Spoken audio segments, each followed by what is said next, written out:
अच्छा स्टूडेंट्स, आज हम जो गुज़श्ता लेक्चर का कुछ रिमेनिंग पार्ट रहता था और साथ ही इसके आज का जो चैप्टर है ये आज के लेक्चर के साथ ये चैप्टर भी फिनिश हो जाएगा।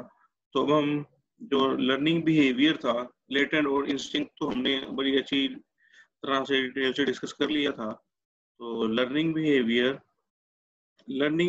एक्चुअली ए मॉडिफिकेशन होती है एक्सपीरियंस की। जो एनिमल्स, लिविंग ऑर्गेनिज्म अपने एक्सपीरियंस से कुछ सीखते हैं, तो ये उसी की कुछ मॉडिफिकेशन होती है। तो सबसे पहले जो साइंटिस्ट थे थॉर्प, उन्होंने लर्निंग को कुछ इस तरह से डिफाइन किया कि ये एक ऐसा प्रोसेस है जो कि खुद से अडॉप्ट करता है लिविंग ऑर्गेनिज्म के बिहेवियर को, कि जो कि सीखने की अमल से होता है। उन्होंने इसको 6 ग्रुप्स में क्लासिफाई किया है, जिसमें नंबर 1 पे आती है इम्प्रिंटिंग, हैबिचुएशन, नंबर 3 पे कंडीशनिंग और कंडीशनल रिफ्लेक्स टाइप 1, उसके बाद कंडीशन या conditioning reflex type 2, latent learning और लास्ट पे है इनसाइड लर्निंग। अब हम इनकी फर्दर एक ब्रीफ डिटेल देखते हैं इन 6 टाइप्स की जो लर्निंग बिहेवियर की क्लासिफिकेशन में आती है। सबसे पहले हम डिस्कस करेंगे इम्प्रिंटिंग। इम्प्रिंटिंग लर्निंग की एक बेस्ट एग्जांपल है, जो कि सबसे ज्यादा बर्ड्स में, डक्स में या फिर चिकन में देखने में मिलती है। आपने ये एक एग्जांपल देखी होगी। इवन ये कुछ लोगों ने घर में एक्सपेरिमेंट भी करते हैं कि जब हैचिंग होती है बर्ड्स के अंदर, जब दूसरी जुबान में परिंदे जब या मुर्गी अपने अंडों पे बैठती है, एक खास इंक्यूबेशन का दौरानिया होता है 28 डेज। तो इस दौरान में आप अगर बर्ड्स के अलावा किसी और परिंदे के, मुर्गी के अलावा किसी और परिंदे के आप एग भी उसके नीचे रख दे, फॉर एग्जाम्पल डक के आप रख दे, तो जैसे ही हैचिंग होगी, अंडों से चूजे निकलेंगे, तो वो जो नए चूजे होंगे, एक दिन का चूजा, डे ओल्ड चिक जो होगा, वो ये समझेगा कि जो मुर्गी है वो उनकी मदर है, तो ये सारी जिंदगी उसको ही फॉलो करेगा, चाहे वो डक का ही बच्चा क्यों ना हो। तो पहले दिन वो जिस चीज के साथ वो प्रिंटेड हो जाए, तो वो उसी को अपनी जो है ना, वो पेरेंट या अपनी मदर समझ बैठते हैं। इसी तरह अगर ये भी हो सकता है कि आप यानी कि जब चूजे निकलने शुरू हो जाएं, तो रात के अंधेरे में, डार्क रूम में भी वो आप खुद से बाई हैंड वहां पे कुछ 1-2 दिन का चूजा वहां पे खुद से एडिशन करवा सकते हो। तो वो परिंदा भी इसी तरह जो नया चूजा होगा, वो उसी को अपनी मदर समझेगा, और वो जो बर्ड होगा, मेच्योर बर्ड या जो मुर्गी होगी, वो भी उस चूजे को अपना बच्चा समझेगी और वो उसी को फॉलो करेगी। और इसी चीज को आर्टिफिशियली आप किसी आर्टिफिशियल ऑब्जेक्ट के साथ भी आप लिंक कर सकते हो। लिहाजा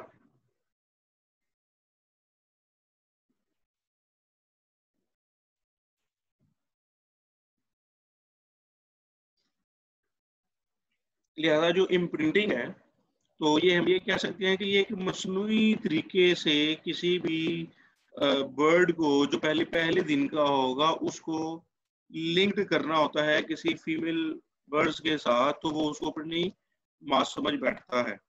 इसकी यही बेस्ट एग्जांपल है ना कि आपके डक के जो चूजे, जो अंडे हैं, उसको आप जो है मुर्गी के नीचे रख दो, और जैसे ही डक के अंडों में से चूजा निकलेगा, तो भी उस मुर्गी को अपनी माँ समझ बैठेगा। तो चूजा उस उसी फीमेल बर्ड को या उसी मुर्गी को फॉलो करेगा, और उसी तरह वो मुर्गी भी उसी चूजे को अपनी जो है वो अपनी ऑफस्प्रिंग समझेगी, वो उसको फॉलो करते रहेंगे। इसी तरह ये जो बर्ड्स हैं, इनको किसी दूसरे लिविंग ऑर्गेनिज्म के साथ भी लिंक किया जा सकता है, ह्यूमन बींग्स के साथ भी लिंक किया जा सकता है। दूसरी इसके अंदर जो एग्जांपल है वो है हैबिचुएशन। हैबिचुएशन लर्निंग की एक सबसे सिंपलेस्ट फॉर्म है।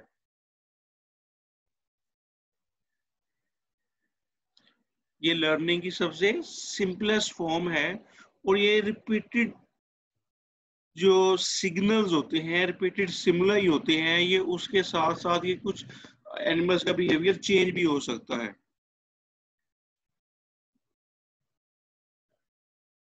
अगर ये इस तरह का रेपिटेशन का सिग्नल अगर उस जानदार के एनवायरनमेंट में रिपीट होता रहे तो ये लिविंग ऑर्गेनिज्म उसको इग्नोर भी करना सीख जाता है। और बात वो ये भी होता है कि ये जो सिग्नल रिपीटेडली उसको लिविंग ऑर्गेनिज्म को रिसीव हो रहा होता है, अगर ये उसके एनवायरनमेंट से खत्म हो जाए तो वो ये समझता है कि शायद उसको खतरा आने वाला है, या रिपीट सिग्नल आना शुरू हो जाए तो वो ये समझता है कि खतरा टल गया है। तो इस तरह की जो एनवायरनमेंट से स्टिमुलस मिलते हैं कुछ लेटर लिविंग ऑर्गेनिज्म में, जैसा कि इनवर्टिब्रेट्स में, तो ये उनके सर्वाइवल के लिए, उनकी एनर्जी गेन के लिए बहुत जरूरी होते हैं। मिसाल के तौर पे अगर एक स्नेल है, अगर आप ग्लास शीट के ऊपर एक स्नेल चल रहा है, अगर आप उसको फिंगर से थोड़ा सा टैप करते हो तो वो स्नेल फौरन अपने शेल के अंदर वापस रिट्रैक्ट कर जाएगा, उसमें छुप जाएगा। लेकिन थोड़ी देर बाद आप दोबारा उसको टैप करोगे, पहले तो वो बाहर निकलेगा, फिर उस ग्लास शीट के ऊपर चलना शुरू कर देगा। लेकिन अब आप उसको दोबारा थोड़ा सा हल्का सा टैप करोगे तो वो स्नेल दोबारा उसमें छुप जाएगा। लेकिन अब फिर थोड़ी देर बाद वो जब लिविंग ऑर्गेनिज्म वापस निकलेगा, बाहर निकलेगा अपने उस शेल से, वो चलना शुरू करेगा तो आप उसको दोबारा टैप करना शुरू कर दो, थर्ड टाइम या फोर्थ टाइम, वो इस चीज को इग्नोर करेगा। वो समझेगा कि ये एक एनवायरमेंटल कांस्टेंट फैक्टर है और ये इससे कोई खतरा नहीं है। आप उसको टैप करते रहो और वो चलता रहेगा चलता रहेगा। लेकिन आप अचानक से टैप बंद कर दो, वो फिर छुप जाएगा। और वो समझेगा कि अगर ये कांस्टेंट फैक्टर रुक गया है तो दोबारा से खतरा आने वाला है। तो लिहाजा ये बिहेवियर बहुत आसान है। ये ऐसा बिहेवियर है जिसको लिविंग ऑर्गेनिज्म बहुत जल्दी से क्विकली अडॉप्ट करते हैं और सीख जाते हैं। उसके अलावा अगर हम दूसरी एग्जांपल हम इसमें लें, जो चूहे हैं, रोडेंट्स हैं, अगर कोई इनकी इस साउंड में कुछ ऐसे सिग्नल्स होते हैं, इनका लीडर होता है यानी कि जो दूसरे मेंबर्स होते हैं, तो ये उसकी आवाज को पहचानते हैं, उसकी आवाज को ये आइडेंटिफाई करते हैं कि क्या उनका साथी किसी डेंजर में तो नहीं है, किसी खतरे में तो नहीं है। तो उसकी आवाज के मुताबिक ही ये रिस्पॉन्स करते हैं। इसलिए टैप के अंदर एक रैट आएगा, दो आएगा, उसके बाद दूसरे रैट्स उस ट्रैप में नहीं आते। तो लिहाजा उनकी जो आवाज होती है, उनकी आवाज से ही ये जज करते हैं कि ये खतरे में है। और वो, या ये भी हो सकता है कि वो ऐसे ही कम्युनिकेशन करता हो, जो ट्रैप में आ जाए वो दूसरों को आवाज दे दे कि भाई तुम लोग यहाँ पे ना आना, यहाँ पे खतरा है। तो लिहाजा ये भी इम्प्रिंटिंग सॉरी हैबिचुएशन की एक सिंपलेस्ट फॉर्म है लर्निंग की। उसके बाद हम डिस्कस करेंगे कंडीशनिंग और या कंडीशन रिफ्लेक्स टाइप 1। इसमें ये होता है कि जो प्राइमरी स्टिमुलस होता है ना एनवायरनमेंट से लिविंग ऑर्गेनिज्म के लिए, तो उसके साथ कोई इरेगुलर दूसरा स्टिमुलस भी अटैच हो जाता है और जो कि उस ऑर्गेनिज्म में एक रिस्पॉन्स पैदा करता है। जैसा कि कुत्ते अगर खुराक को देखे तो उनको भूख का एहसास होगा, ये खुराक एक प्राइमरी स्टिमुलस है। लेकिन अगर आप उस खुराक के साथ रिंग साउंड करना शुरू कर दें, ये प्रैक्टिस कर लें कि जब भी कुत्ते को खुराक देनी है, डॉग को, तो साथ आप एक रिंग बेल करें, तो उसको साथ खुराक दें। आप इसकी प्रैक्टिस करेंगे महीना डेढ़ तक, तो एक वक्त ये आएगा कि आप उसको प्राइमरी स्टिमुलस ना दें, खुराक ना दें, आप वैसे बेल रिंग कर दें, कुत्ते को भूख लग जाएगी, कुत्ता समझेगा कि मुझे खाना मिलेगा, क्योंकि वो लिंक्ड हो चुका है, उसकी आदत बन गई है कि जब भी उसको खुराक मिलती है तो साथ बेल रिंग होती है। अब महीने डेढ़ बाद आपने क्या किया कि आपने उसको खुराक नहीं दी, आप सिंपल जस्ट बेल रन करते हैं, तो उसके माइंड में ये क्लिक होता है कि मुझे खाना मिलना है। तो बेल को वो ये समझ लेता है कि अब खाना मिलेगा। लिहाजा प्राइमरी स्टिमुलस के अलावा जो सेकेंडरी स्टिमुलस आपने उसको लिंक किया है, वो प्राइमरी स्टिमुलस का काम करना शुरू कर देता है और उसकी बॉडी सेकेंडरी स्टिमुलस के ऊपर रिस्पॉन्स पैदा करती है।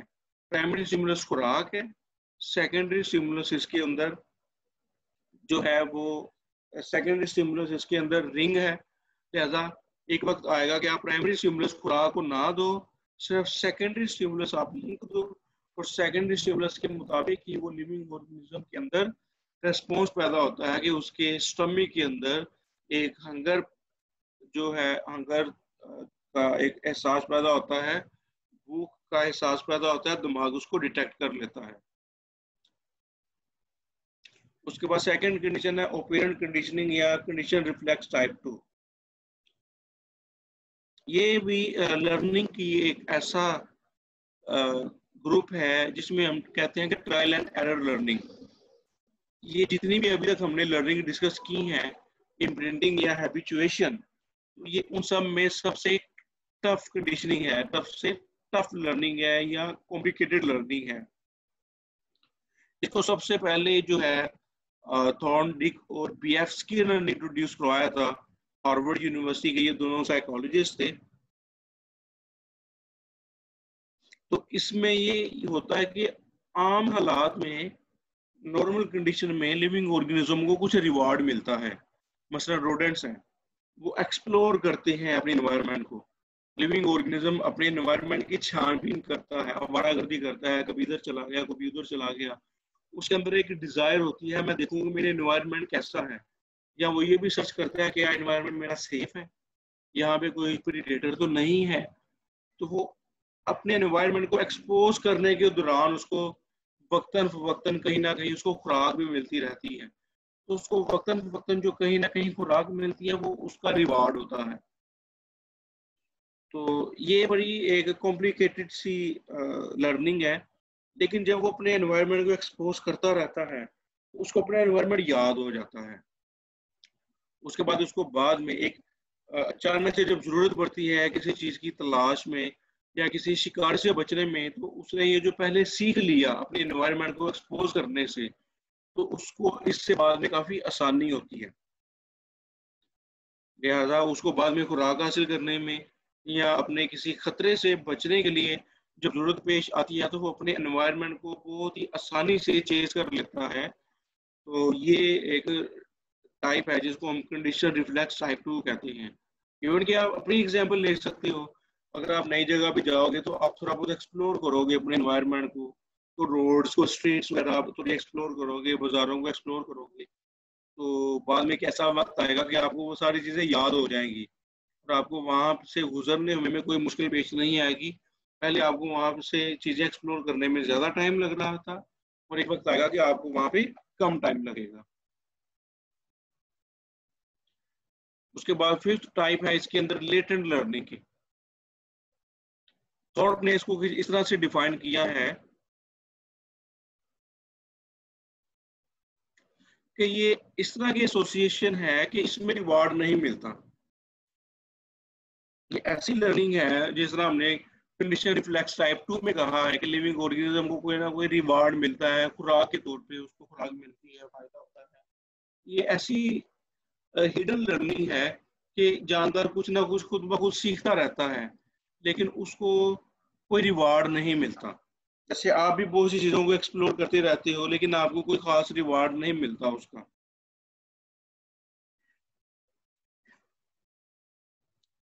मिसाल के तौर पे अगर एक रैट को किसी ऐसे जो जिस जैसे नहीं होते, मेज होता है जिसमें रास्ता तलाश करें, जो जिस तरह के इसके अंदर एक, उसे हम मेज कहते हैं, जिसमें इस तरह सा पैटर्न बनाया होता है जिसमें से किसी ने रास्ता तलाश करना हो, तो अगर उसमें से छोड़ दिया जाए तो उसमें रैंडमली वो घूमता रहेगा, लेकिन वो आहिस्ता आहिस्ता उसमें सीख जाएगा। जब वो सीख जाए, लेकिन आप उसमें एक वक्त है बाद में उसमें आप खुद से खाना रखो, लेकिन उसको खाने की स्मेल आएगी, वो फूड स्मेल को फौरी डिटेक्ट करेगा और फौरी वहां पे पहुंच जाएगा, लेकिन उसको पहले से वो रास्ते याद हो चुके होंगे। लिहाजा ये लेटेंट लर्निंग कहलाती है कि लिविंग ऑर्गेनिज्म अपने एनवायरनमेंट को इस तरह से एक्सपोज करता है और बाद में उसको वही सीखा हुआ याद करने में मदद देता है। अब इसमें लास्ट वन है इनसाइट लर्निंग, जिसे हम दूर अंदेशी भी कह सकते हैं। कोलर साइंटिस्ट था जिसने बहुत से एक्सपेरिमेंट किए थे, खास तौर पे चिंपैंजी के ऊपर। इसकी मिसाल उसने कुछ इस तरह से बयान की है कि चिंपैंजी का एक केज है और उस केज के अंदर आप जो है उसकी छत पे जो बनानास हैंग कर दो, फूड या केले लटका दो, लेकिन उस केज की इतनी ज्यादा हाइट है कि चिंपैंजी इवन के जंप लगा के भी उन केलों को अपनी खुराक को हाथ नहीं लगा सकता। लेकिन साथ साथ आप उस केज के अंदर मुख्तलिफ टूल्स रख दो, जैसा कि बेंच, छोटा बेंच, बड़ा बेंच, कुछ उसके अलावा वहां पे आप स्टिक्स रख दो। अब चिंपैंजी मुख्तलिफ एक्सपेरिमेंट करेगा, कभी छोटे बेंच पे चढ़ेगा, कभी लार्जर स्टूल के ऊपर चढ़ेगा, बड़े बॉक्स पे चढ़ेगा। तो एक टाइम आएगा कि वो चीजों को मैनेज करते वो सीख जाएगा कि सबसे पहले वो नीचे लार्जर बॉक्स रखेगा, लार्जर बॉक्स के ऊपर फिर वो छोटा बॉक्स रखेगा, फिर उसके ऊपर वो और छोटा बॉक्स रखेगा, उसके ऊपर चढ़ के फिर वो जंप लगाने की कोशिश करेगा। इवन के फिर उसको वो रॉड मिलेगा बॉक्स में भरा हुआ या स्टिक मिलेगी, वो उसके ऊपर चढ़ेगा, उनका एक ढेर सा बनाएगा, बड़ा बॉक्स, उसके ऊपर छोटा बॉक्स, फिर उसके ऊपर मजीद छोटा बॉक्स, फिर वो उसके हाथ में स्टिक होगी, सबसे ऊपर चढ़ के ढेर बना के बॉक्सेस का वो फिर जो बनानाज होंगे उनको स्टिक मारेगा और वो जो केले होंगे वो नीचे गिर जाएंगे या वो उनको पकड़ लेगा। लिहाजा उसने सीखा दूरंदेशी से, रीअरेंज किया चीजों को, और ये बहुत ही एडवांस किस्म की लर्निंग है। ये तमाम लिविंग ऑर्गेनिज्म के अंदर एग्जिस्ट नहीं करती। ह्यूमंस के अंदर तो ये जो इनसाइड लर्निंग है, दूरंदेशी, बहुत ही वेल डिवेल्प और अडॉप्टेड है। लेकिन ये चिंपैंजी, गोरिल्लाज, मोंकीज के अंदर भी अच्छी खासी डेवलप है। बहरहाल ये ह्यूमन बींग्स की निस्बत तो इतनी ज्यादा एडवांस नहीं है इनमें, मोंकीज में, लेकिन ये जितने भी मैमल्स हैं तो मैमल्स के अंदर ये कुछ ना कुछ हद तक एग्जिस्ट करती है। और खास तौर पे जो मोंकीज हैं, चिंपैंजी हैं, इनके अंदर तो ये बहुत ही ज्यादा एडवांस है as compare to other living organism. यही वजह है कि ये इनकी इस इनसाइड लर्निंग की वजह से मोंकीज का जो सोशल ऑर्गेनाइजेशन का सर्कल है वो वेल अडॉप्टेड है। इवन के अपनी कुछ बीमारियों का इलाज करना जानते हैं, कुछ ना कुछ ऐसे प्लांट्स को एज ए मेडिसिन भी यूज करते हैं।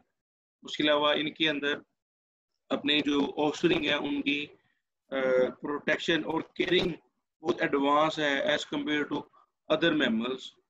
इनके इनसे जो पहले मैमल्स हैं जैसे कि हॉर्सेस है, शीप है, गोट है, रैट्स है, तो मोंकी का जो लेवल है चिंपैंजी का, तो ये काफी एडवांस है लर्निंग के मामले में।